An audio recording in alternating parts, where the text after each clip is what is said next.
On this episode of Redlit, treat the new guy like shit. I'll take you out. One after another. Sign here. Treat the new guy like shit. I'll take you out. One after another. This revenge takes place over about 2 years. I am a gay dude who got a PT job at a gay club. Cast of characters. Me. Coworker 1, drunky. Coworker 2, druggy. Coworker 3, lazy. Coworker 4, racist. Coworker 5, bum. Coworker 6, klepto. Fired coworker, gossipy. While most of them were a combo of each of these descriptions, these were their alpha traits. I remember them poorly for. I got a part-time job at a gay club with other gay dudes and worked only 2 to 3 shifts a week. I had a full-time 9-to-5 job elsewhere, but needed cash. I liked the idea of working with other gay guys, so I applied. I was interviewed and hired by someone else who didn't work there daily as coworkers 1 through 3 and gossipy were all shit and no one was doing any managing. I didn't know this at the time. I just wanted my PT shifts. Drunky soon became manager after I came on. We rarely saw each other at first. I worked weekends and maybe one night shift. I mainly would see druggy. A little about me. I have my faults, but when it comes to work, I am the type of person who needs to feel like I worked for my pay. I like to keep busy, and also being a customer service guy, the first can't really shut it off. I like to talk to customers. It worked out great at first. I came in, did my shift, leave, repeat next week. Then I started to notice stuff. Gossipy liked me, and would spill the tea every week. He hated drunky. Drunky hated him. As sure I would never get involved, as I left there and had a whole other work family I had to worry about. But each weekend I would come back and hear all about it.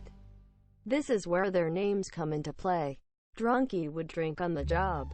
Drug, it turned out, was not only using, but selling drugs on his shifts. Lazy was his BF and would only work when druggy did. That's odd, I thought. Turned out he was the muscle. Druggy and drunky were besties. So gossipy, myself and some customers who had noticed, didn't know what to do. We didn't want to get caught up in his not-so-discreet side business with the police. Gossipy had enough. He went to drunky and wanted action taken. Gossipy was fired. I found out the following weekend when there was a new hire being trained. Racist, a friend of drunky. I was confused and angry. But, again, I had a full-time job to worry about. This was supposed to be the easy job.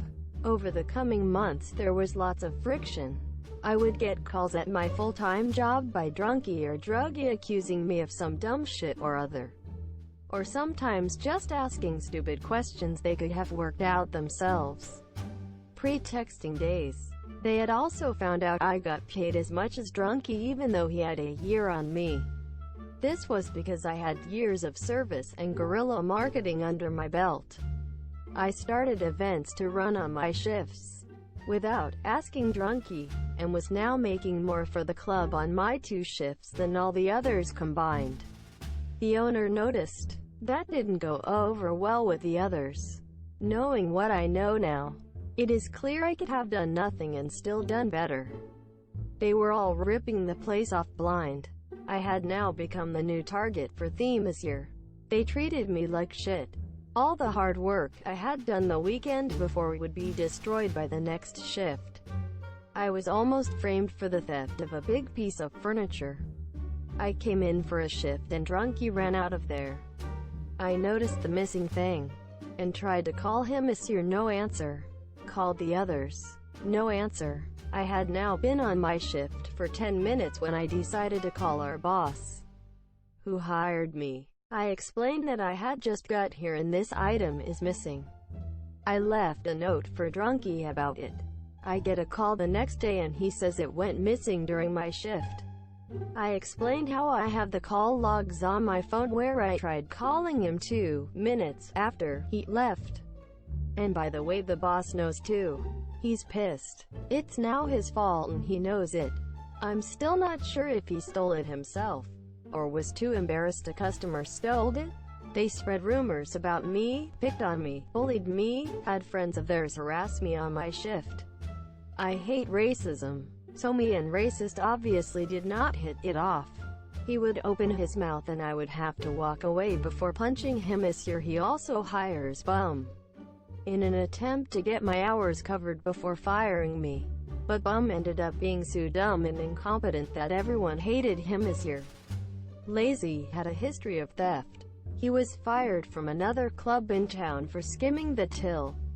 I found out from Drunky of all people.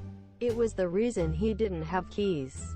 Even his BF didn't trust him this year. One night he shows up an hour before I close up and wants to stay after I'm leaving. To which I say, let's inform Drunky. He gets mad at me and loses it. I call Drunky and tell him, Monsieur asterisk, I'm not getting framed for some bullshit again. It escalates quickly in the days to come. Lazy hates me big time. Druggy hates me and won't even talk to me. Drunky tries to write me up for creating a hostile work environment. I hear through the gay grapevine I'm going to get fired. What do? Fuck it, I'll take over. I sent a strongly worded email to the owner, who I've never met as he lives in another city and visits twice a year. It basically details the fuckery going on, in that I would probably have to quit if he does not act. Who cares, right? He's never met me. Why would he care? Well, I detailed the drug selling activity, the amounts of liquor missing, the amounts of money he should have, etc., and how much I make on my shifts for him this year. Asterisk, I should point out that I know he knows about me. Here's a little trick, boys and girls. If your company has a fake queue, create multiple email accounts and send them rave reviews about yourself. Lol. He calls me. We talk for about 2 hours. I'm going to be put in charge in a few weeks. I just needed time to give my other job notice. He secretly comes to town and immediately tells Drunky to fire Druggy. He tells him it's because he had his dog at work with him. But really it was me. Lazy quits. He could have waited to be fired and get severance, but he is dumb as bricks and does not want to work without his BF. Drunky is confused. How did this happen? The owner never shows up. Why now? Confusion. But now I still have a job. He just doesn't know I have his job yet. He brings on another friend of his, Klepto. I find out by seeing his name on the schedule. Drunky had this passive-aggressive way to let you know if you were on his shit list by the order in which your name appeared on the schedule. Never bugged me when it was at the bottom, but I had a good chuckle when it would be, uh-oh. He was pissed. I meet the new hire Klepto and he jokes about him being my replacement within earshot. Holy shit. Fucking rude. Klepto has a reputation, I come to hear. On parole for narcotics. Oh great, another winner. Drunky is just being a miserable cunt. Every damn day. For about 4 weeks. It took a while longer to quit my other job. So, the day comes. I show up to work on a day I was not supposed to be there. Drunky is like, WTF. The owner and boss both walk in too. Drunky is now sweating and being over the top friendly. Owner tells him we need a meeting. He is then told he will no longer be managing things. I'm in charge. Drunky is told all the things he's done wrong. He looks at me and asks, am I being fired? Quote. I said, do you want to still work here for me?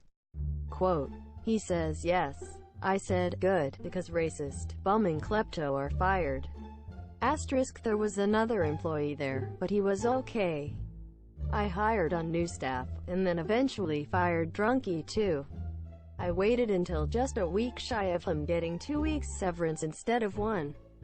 Fired him, and let it sign here. Maybe not pro in the sense that it was schemed and plotted and executed, but pro in the sense that the person getting the revenge was doing so in a professional capacity. Related to me by a friend on Facebook. In Toronto, there is a highway called the 401. It's the busiest highway in North America, with a posted limit of 100 kilometers per hour.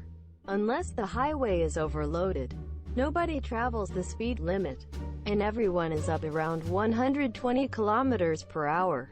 A guy gets pulled over for doing 119 kilometers per hour, and the cop, like he's doing the guy a favor, writes him up for 114 kilometers per hour, so he doesn't get demerits on his license. The fine is something like $50. Which isn't the point. We have private auto insurance in Ontario, and this is a moving violation, which means that the guy's insurance is going to increase. The guy is annoyed, to say the least. He was traveling with the flow of traffic and now he's getting a ticket. The cop hands him the ticket and says, "Sign here." The guy signs, then asks, "Where are you going?" Quote, the cop replies, "I'm going back to my car." "Not yet, you aren't. I signed your ticket, now you need to sign mine." "What are you talking about?" Quote, "I am an inspector for the Ontario Ministry of Labour. When you exited your vehicle on the highway, you weren't wearing your mandated PPE. Specifically, your orange reflective vest. The fine for this violation is $2,000. Sign here." Edit. PPE stands for